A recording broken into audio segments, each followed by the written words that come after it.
J'ai déjà apporté de l'engrais ces 2 derniers jours sur les colzas. C'est eux qui en demandent le plus actuellement. La nature, le végétal redémarre actuellement, donc il faut être au rendez-vous pour apporter les nutriments, azote et soufre. Et là, ce matin, et avant qu'il pleuve cet après-midi, si les prévisions se tiennent, je veux en mettre dans quelques parcelles de blé qui seront inaccessibles s'il se met à beaucoup pleuvoir. Et souvent, une fois autour du 15 février, comme ça, eh bien, on est sous l'eau. Et je peux pas être au rendez-vous, je peux pas apporter, je peux pas y aller techniquement, c'est pas possible, à moins d'y enterrer le tracteur tous les 10 mètres. Donc j'anticipe un petit peu cet apport d'azote dans ces parcelles. Dans les autres parcelles qui craignent moins l'humidité, où je peux y aller, même si ça colle aux roues, eh bien je vais rien apporter. Là j'anticipe d'une semaine cet apport sur ces blés.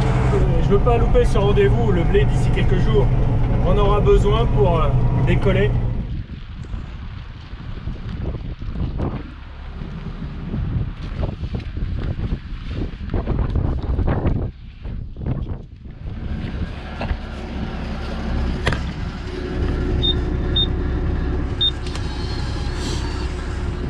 Là ça va monter 2400 litres sur une contenance totale possible de 4000, mais c'est tout ce dont j'ai besoin pour faire les 21 hectares de blé. Je vais apporter 40 unités par hectare, 40 kg d'azote effective, et pour apporter ces 40 kg, ces 40 unités, il faut apporter 110 litres de cette matière liquide que je stocke l'hiver dans cette poche qu'on a construite il y a quelques années, en 2015. Je vous mets la vidéo là-haut, ça commence à dater. Là on peut y mettre 70 mètres cubes.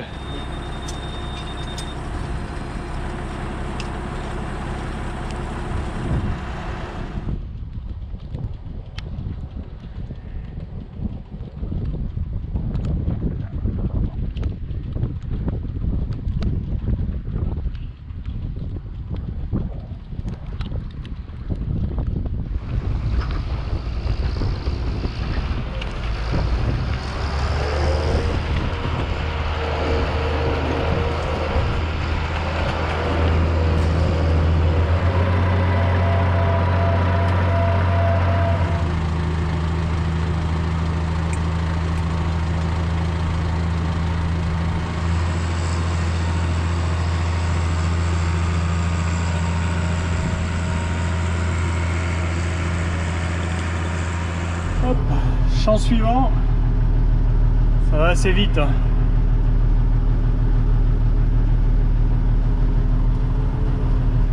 je viens de faire 3 hectares, prochain champ 6 et après 12. Alors là il se met à pleuvoir, un tout petit filet d'eau, pas grand chose. Ça graissouille la surface du sol, mais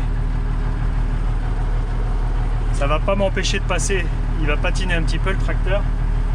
Mais l'ensemble avec le pulvé ne vont pas s'enfoncer dans le sol. Le sous-sol est en dessous de la surface de la terre, c'est plutôt ferme.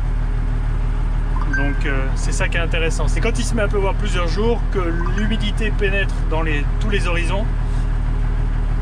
Après ça finit vrai gadou et c'est là qu'on s'embourbe. Donc là rien à craindre. La structure est bonne, elle le reste. Et puis ce temps humide va tout de suite plaquer l'azote liquide. On est vraiment encore une fois dans l'optimum d'application.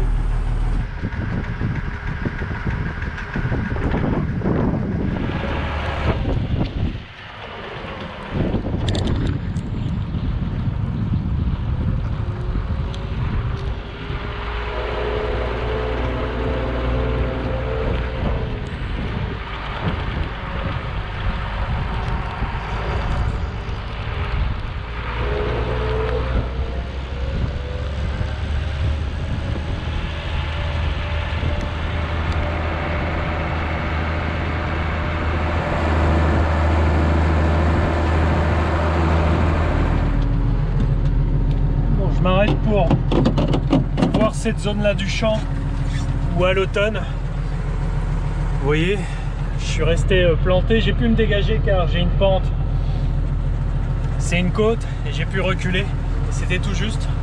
Donc là je vais y aller à pied pour m'assurer que ça s'est assaini.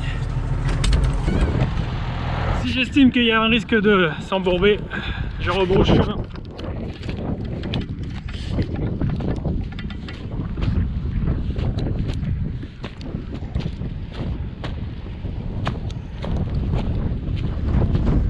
Les bottes ne s'enfoncent point. Parfait. Vous voyez, je suis rentré à peu près de 30 cm dans le sol. Je suis allé chercher la couche d'argile, un peu plus rigide, mais je pouvais plus monter. Donc là, je vais pas remprunter le fond de l'arrêt que j'ai creusé. Je vais juste me mettre sur la petite tomuche là. Ici, je vais passer mes pneus. Je vais me décaler. Vous voyez, ça m'est arrivé à l'automne quand j'ai fait le désherbage.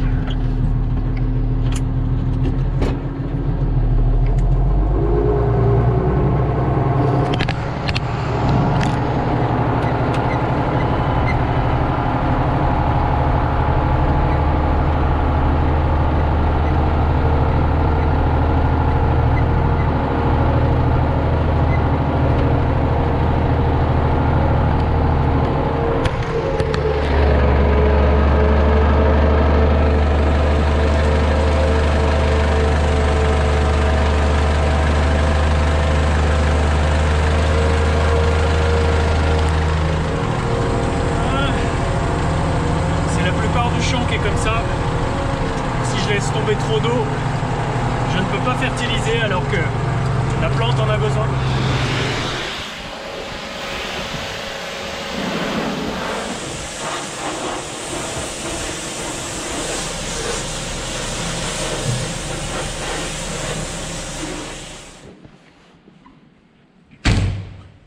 Voilà, c'est nettoyé, c'est pas non plus fait de fond en comble, il reste des petits bouts de terre par endroit, surtout sur les essieux.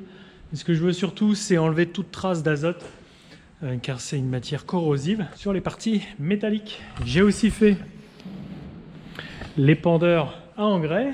Lui, j'ai apporté sous forme solide des engrais sur les colzas avec lui. Et il y a une part de soufre aussi dans la composition avec l'azote.